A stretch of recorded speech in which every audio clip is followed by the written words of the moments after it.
Hello friends, welcome to my channel. आज का recipe है पॉम्पलेट फिश करी, जो बहुत ही स्वादिष्ट बनते हैं। तो चलिए हम कैसे बनाते हैं, पूरा वीडियो को बिना स्किप किए देखिए। आशा करते हैं सभी को अच्छा लगेगा। जो लोगों को मछली फ्राई करने में भी तकलीफ होते हैं या दिक्कत होते हैं, वो लोग जरूर देखिए। मैं बहुत सारा टिप्स इसमें दे दूंगी, जिसमें कोई प्रॉब्लम नहीं होगा आपको मछली फ्राई करने में।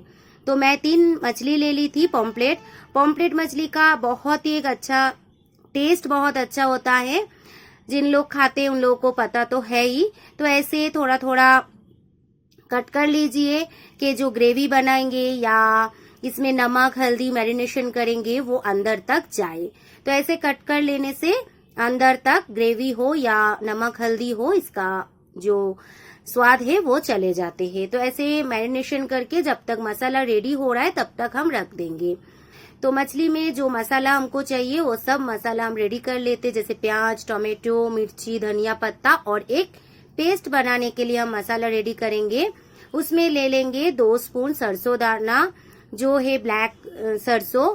और जिसको गैस प्रॉब्लम होता है उन लोग जरूर 1.5 स्पून दे दीजिए व्हाइट सरसों, और 1.5 स्पून पोस्तो देने से जो पॉपी सीड्स या घसघस बोलते हैं, इसमें टेस्ट बहुत बढ़िया आता है। और लहसुन दे दीजिए 4। ये सभी को मैं सिलबट्टा में पेस्ट करके रख दूंगी। जिन लोगों को गैस्ट्रिक का कोई प्रॉब्लम नहीं है वो व्हाइट जो सरसों मैं दी हूँ वो स्किप भी कर सकते हैं। तो देखिए तेल गरम हो चुका है। अभी दे देंगे नमक देने से कभी भी मछली कढ़ाई में नहीं लगते और फटते भी नहीं है।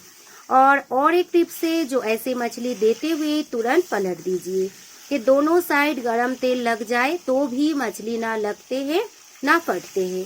तो जरूर ऐसे ट्राई कीजिए। अगर जो लोग मछली फ्राई करने में दिक्कत होता है, एक बार ऐसे ट्राई करके फ्राई कीजिए और मुझे कमेंट करना मत भूलिएगा कि कैसे बना है।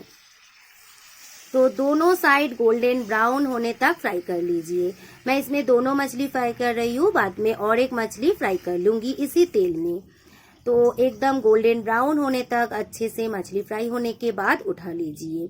ये सरसों तेल से ही बनाइए, क्योंकि सरसों तेल में एक अलग झाज होता है, जिनमें मछली का करी बहुत अच्छा स्वाद आता है।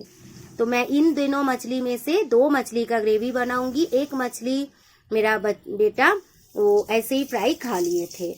तो जिस तेल में मैं मछली फ्राई की थी उसी तेल में बनाइए, क्योंकि उसी तेल में बनाने से बहुत अच्छा स्वाद आता है। काला जीरा डाल दीजिए, काला जीरा जरूर डालिए। और अच्छे से काला जीरा थोड़ा फ्राई करने के बाद डालिए प्याज को एकदम गोल्डन ब्राउन होने तक फ्राई मत कीजिएगा, थोड़ा हल्का गोल्डन ब्राउन हो जाए तब तक फ्राई कीजिए। और प्याज जल्दी से मतलब सॉफ्ट हो जाए उसके लिए नमक देना जरूरी है, लेकिन मछली फ्राई करने के टाइम पहले ही नमक दिया हुआ था, इसलिए मैं एक्स्ट्रा करके नमक नहीं दी हूँ। टोमेटो डाल दी हूँ, टोमेटो को भी पूरा सॉफ्ट होने तक फ्राई कीजिए। इसके लिए टोमेटो में जरूर हल्दी और स्वाद अनुसार नमक डाल दीजिए। तो नमक हल्दी देने के कारण टोमेटो जल्दी फ्राई हो मतलब सॉफ्ट हो जाते हैं। और स्पैचुला या खुंती जिससे भी आप बना रहे उसके मदद से ऐसे मैश कर दीजिए, तो जल्दी सॉफ्ट हो जाएगा। मतलब सॉफ्ट होने के बाद मैश कीजिए। तो एकदम मतलब प्याज के साथ टोमेटो मिला दीजिए। उसके बाद आप दीजिए जो घसघस और सरसों दाना हम पेस्ट करके रखे थे वो। सरसों दाना और पोस्तो फ्राई करने का तो जरूरत नहीं पड़ते है, लेकिन इसमें लहसुन है। लहसुन रहने के कारण जरूर फ्राई कीजिए कि लहसुन का जो कच्चा स्मेल है वो चले जाए। तो इसमें थोड़ा सा फ्राई करने के बाद इसमें हम डाल देंगे हरी मिर्ची जरूर डालिए। हरी मिर्ची डालने से अलग एक स्वाद आता है। और ऊपर से डाल दीजिए रेड चिली पाउडर। अगर आपको सूखा मतलब ऐसे पाउडर मसाला पसंद नहीं है, मिर्ची पाउडर, तो जब आप मसाला रेडी कर रहे थे तभी आप मिर्ची को पेस्ट कर सकते हैं, हरी मिर्ची को। तो कुछ टेस्ट में दिक्कत नहीं आएगा। जिन लोग जैसे खाते हैं वो ऐसे बना सकते हैं। थोड़ा सा मैं 2 से 3 मतलब 2 स्पून मैं पानी इसमें ऐड की हूँ। थोड़ा सा फ्राई करने के बाद जब तक तेल इसमें ना छूट जाए तब तक धीमी फ्लेम में फ्राई कीजिए। देखिए तेल छूट गया है और मसाला अच्छे से फ्राई हो चुका है।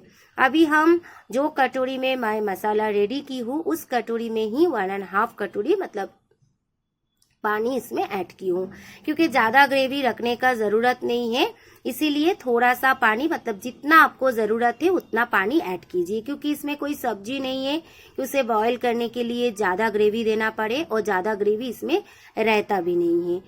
अच्छे से बॉईल होने के बाद धनिया पत्ता मिला दीजिए। धनिया पत्ता मिलाने के बाद जरूर एक बार टेस्ट कर लीजिएगा नमक और मिर्ची। हर एक चीज नमक मिर्ची ठीक ठाक रहे तो ही मछली मिलाइए, क्योंकि मछली मिलाने के बाद अगर नमक और मिर्ची आप देने जाएंगे तो मछली में लग जाएगा तो अच्छा टेस्ट, मतलब अच्छा नहीं लगेगा। तो मैं मेरा बेटे को देख के टेस्ट करवा ली थी, क्योंकि जो लोग मेरा नया मतलब पुराना फ्रेंड है उन लोगों को तो पता ही है मैं वेजिटेरियन हूँ, इसलिए मैं खाती नहीं हूँ, लेकिन पकाती ज़रूर हूँ। तो देखिए ग्रेवी सूख गए हैं, अभी धीमी फ्लेम में और 2 मिनट जस्ट फ्राई कर, मतलब ग्रेवी को सुखा लेंगे, और अभी गैस को फ्लेम बंद करके 5 मिनट स्टैंडिंग टाइम पे रख देंगे। तो देखिए ग्रेवी हमारा रेडी हो गया, अभी सर्विंग बोल में सर्व कर देंगे। गरम गरम चावल के साथ सर्व कीजिए।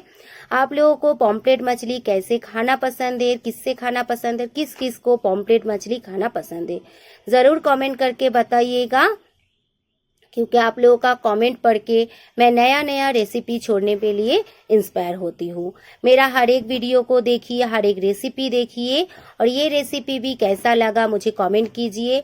आशा करती हूँ मेरा हर एक रेसिपी आप लोगों को पसंद आएगा, और मेरा रेसिपी अगर पसंद आए तो छोटा सा एक रिक्वेस्ट है, लाइक शेयर कमेंट के साथ साथ मेरा नया चैनल है सब्सक्राइब जरूर कर दीजिएगा। Thank you for